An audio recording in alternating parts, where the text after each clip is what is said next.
Teachers and my friends.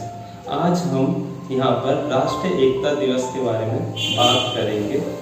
राष्ट्रीय एकता दिवस प्रति वर्ष 31 अक्टूबर को पूरे देश में मनाया जाता है। इसकी शुरुआत केंद्र सरकार ने 31 अक्टूबर 2014 से किया था।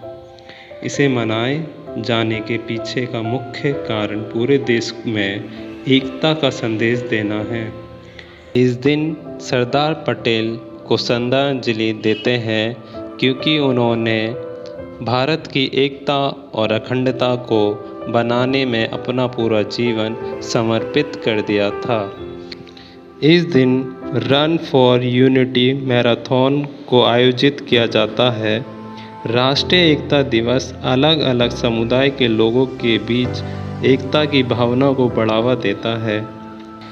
देश का विकास तथा शांति तभी संभव है जब देश में लोगों के बीच एकता होगी।